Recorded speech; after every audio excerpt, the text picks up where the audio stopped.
Subscribe করুন cooking tube by Natasha অ্যাপি চ্যানেলকে আর বেল আইকন বাটনে ক্লিক করুন লেটেস্ট রেসিপি সবার আগে দেখার জন্য।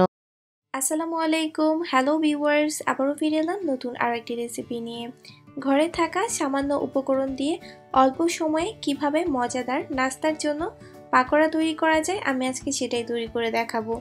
আশা করি আমার আজকের এই মজাদার নাস্তার রেসিপিটি আপনাদের ভালো লাগবে, আর ভালো লাগলে অবশ্যই লাইক, কমেন্টস এন্ড শেয়ার করুন। চলুন শুরু করা যাক। প্রথমে একটা বড় বোলের মধ্যে আমি নিয়ে নিচ্ছি 250 গ্রাম পরিমাণ সিদ্ধ করে নেওয়া আলু।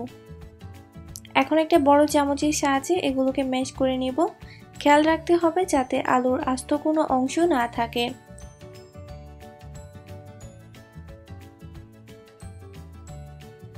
আমি সবকিছু ভালো করে মিশিয়ে নিয়েছি। এখন দিয়ে দিচ্ছি স্বাদ মতো লবণ, হাফ চা চামচ পরিমাণ গোলমরিচের গুঁড়া, হাফ চা চামচ পরিমাণ লাল মরিচের গুঁড়া। লাল মরিচটা আপনাদের স্বাদ বুঝে অ্যাডজাস্ট করে নেবেন। দিয়ে দিচ্ছি হাফ কাপ পরিমাণ ফ্রেশ পেঁয়াজ পাতার কুচি, আর এগুলোকে একদম ছোট করে কুচি করে নিতে হবে।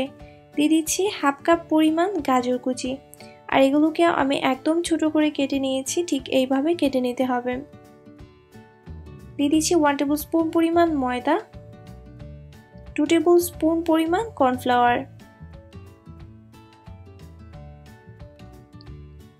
হাফ চা চামচ পরিমাণ চটপটির মশলা। এটা অপশনাল, দিলে টেস্টটা বেড়ে যাবে, আর আপনারা যদি এটা না দিতে চান তাহলে স্কিপ করতে পারেন, বাট এটা দিলে খুবই সুন্দর একটা ফ্লেভার আসে আর টেস্টটাও বেড়ে যায়।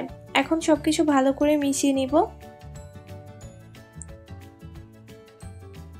মিশানো হয়ে গেছে। দিয়ে দিচ্ছি একটা ডিম, আর ডিমটা যদি ফ্রিজে থাকে তাহলে অবশ্যই 10 থেকে 15 মিনিট আগে বের করে নেবেন। এখন একটা চামচের সাহায্যে আমি সবকিছু একত্রে খুবই ভালো করে মিক্স করে নেব।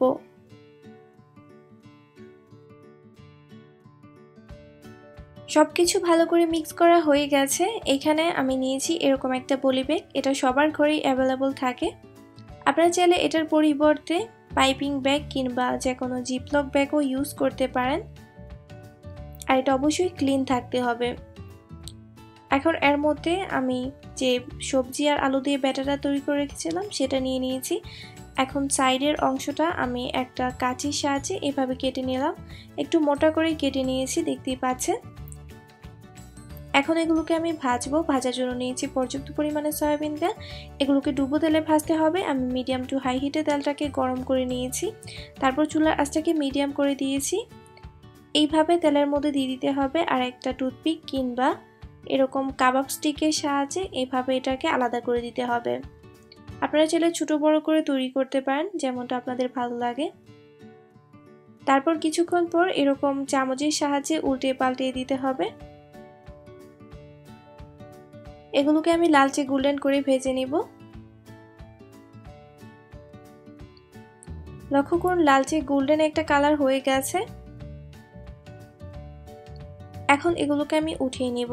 উঠিয়ে সরাসরি কিচেন টিস্যু পেপারের উপর রাখবো। এরকম করে আমি সবগুলো ভেজে নিয়েছি, আর ভেজে নেওয়ার পর এগুলোকে আমি হট টমেটো সস আর চিলি সসের সাথে সার্ভ করেছি। ঘরে আসা মেহমানদের জন্য আপনারা খুবই ঝটপট এটা তৈরি করে নিতে পারেন, আর খেতেও অসম্ভব টেস্টি। আশা করি আমার আজকের এই নাস্তার রেসিপিটি আপনাদের ভালো লেগেছে, আর ভালো লাগলে অবশ্যই বাসায় তৈরি করবেন। বাসায় তৈরি করার পর পিকগুলো চাইলে আমার সাথে শেয়ার করতে পারেন। আমি ফেসবুকের লিঙ্কটা ডেসক্রিপশন বক্সে দিয়ে দিব। আজকের মতো এখানেই বিদায় নিচ্ছি। ফিরে আসছি অন্য কোনো দিন নতুন ভিন্নধর্মী কোনো রেসিপি নিয়ে। এ পর্যন্ত আমার সাথেই থাকুন। ভিডিওটি দেখার জন্য সবাইকে জানাচ্ছি অসংখ্য ধন্যবাদ। সবাই ভালো থাকবেন, সুস্থ থাকবেন। আল্লাহ হাফেজ।